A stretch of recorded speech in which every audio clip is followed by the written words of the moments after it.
Aujourd'hui, on est réunis pour une belle activité de tourisme lanaudière, mais il y a de l'instabilité qui s'en vient. Vous semblez assez pessimiste avec l'abolition des CRE, puis qu'est-ce qui s'en vient? Écoutez, l'abolition des CRE, c'est bien simple. Le ministre a décidé de fermer les CRE unilatéralement, sans en parler à personne.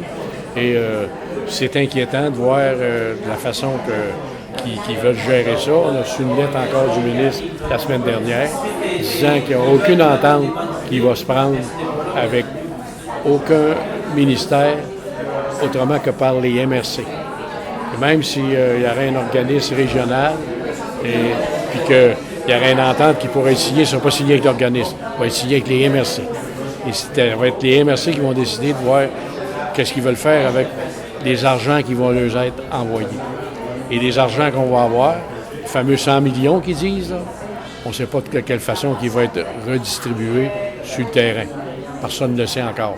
Puis on parle au MRC, on parle aux villes aussi, là, parce qu'il y a des villes qui ne sont pas des MRC, mais qui sont considérées comme une MRC. Donc, c'est beaucoup de monde pour 100 millions. Comment ça va tomber sur le terrain, on ne le sait pas. Particulièrement en région, j'imagine. Ben, en région, c'est très inquiétant parce que, je veux dire, là, on vient de défaire les régions. Comme la région de Lanaudière, on est à 6 MRC, puis via la CRE, moi, c'est là que je les ai connus, les MRC. C'est là que j'ai connu notre région. C'est pas chez nous, renfermé tout seul. C'est avec la conférence régionale des élus que j'ai connu Mme Richard, que j'ai connu les socio-économiques et j'ai connu les élus. Et moi, je pense que ça fonctionnait très bien. Sauf qu'il y avait peut-être des petits ajustements à faire. Mais de là, acheter le bébé avec l'eau du vent. La CRE, c'était l'endroit où on pouvait se parler. On pouvait se rencontrer et échanger entre toutes les organisations du territoire. Donc, si c'est plus là, comme M. Morin dit, tout s'en va vers les MRC, bien, on sait que on se sent toujours, on veut toujours protéger notre petit coin de pays, puis tout ça. Donc, des projets comme ce qu'on a annoncé aujourd'hui, bien, on ne pourra plus se parler. Oui, parce qu'en quelque part, le développement économique, c'est pas juste de l'économie, c'est du tourisme, c'est de la culture, puis le CRE servait justement à répartir les montants pour les différents projets à tous les niveaux, là. C'est exactement, tandis que Mme Richard l'a très bien dit tantôt. Hank Montcalm, tout seul, n'aurait jamais pu aider... Les projets de Saint-Calix, les projets de Saint-Roch. Saint-Calix, on a mis 100 000, je pense, oui. Dans un des projets, 50 000 dans le projet à Saint-Roch. On a deux projets à Saint-Calix, parce que cet argent-là, c'était fonction de la taxe sur l'hébergement qui était redistribuée. Bien, dans Montcalm, il n'y a pas d'hôtel, il y a quelques gîtes, quelques résidences de tourisme qui collectent 3, 4, 10 000 mettons 10 000 par année à 25 %, puis c'est minime, on n'aurait pas pu avoir faire lever des projets de 100 000 $.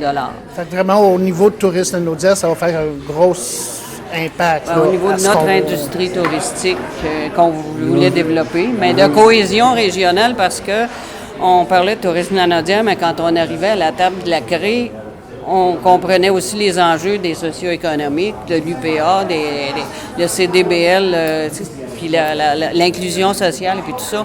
On était prêt à dire, ben oui, il y en a une part qui va aller à Matawini, où eux en ont plus besoin, mais c'était un arbitrage qu'on pouvait faire là, sans se battre, sans lever de bouclier. Tout le monde ensemble pouvait se parler, on pouvait se concerter, trouver des façons de faire. Et les FDOTL, Madame l'a dit tantôt, ça date depuis 2008. 2007. 2007. Depuis 2007, les argents qu'on a mis là-dedans, qu'on a pu arriver et dire, pour la région, cette année, on a 400 quelques mille à investir. Mais tu vois, on appelle le projet avec 400 quelques mille, tu peux financer de très beaux projets et qui sont évalués. Puis en pourcentage, celui-là qui est évalué le plus haut, c'est lui qui est financé. Donc, si on y va chacun chez nous, on va dire une chose, ça va être des petits financements de 15-20 000. Oui, puis j'imagine qu'il va y avoir de la disparité, là, parce qu'on comprend que Joliette, il y a quand même plus de population, il y a plus d'offres d'hébergement, il y a plus d'entreprises aussi.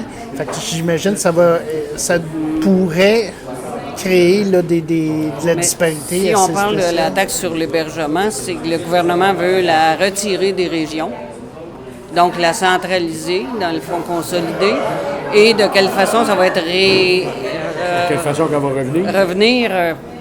Au prorata des têtes, au prorata des chambres, au prorata de qui crie plus fort. On sent une incertitude là, épouvantable. Est-ce qu'on a raison? On est tous en incertitude. On ne sait pas. Tout ce qu'on sait, c'est qu'il va y avoir 100 millions qui vont être distribués par année dans l'ensemble des régions, MRC et villes. Et de quelle façon qu'ils vont l'être, on ne sait pas.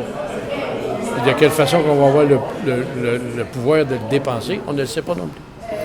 Ils peuvent mettre envoyer de l'argent, mais avec des critères que tu es obligé de respecter. Puis au niveau des associations touristiques, on n'a aucune espèce d'idée. Ce qu'on entend dire, c'est que les associations vont continuer. Mais à part de ça, c'est tout. S'ils n'ont pas de moyens, ça va être difficile de remplir la mission et faire avancer les choses. La ministre doit nous rencontrer, c'était d'ici la fin mars, là, mais on est rendu dessus. Oui, il reste 15 jours. Il faudrait qu'ils se réveillent.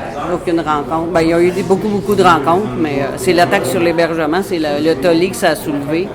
C'est toute l'industrie qui est... Parce que c'était une taxe volontaire qui a été votée par les hôteliers, et puis ça passe pas du tout qu'elle soit centralisée. Mais une fois qu'ils la mettent une taxe par une loi, on n'aura pas le choix. Bien, je vous remercie beaucoup. J'espère que la prochaine fois, on va pouvoir se rencontrer pour des bonnes nouvelles puis savoir où est-ce qu'on s'en va. Merci bien. Merci.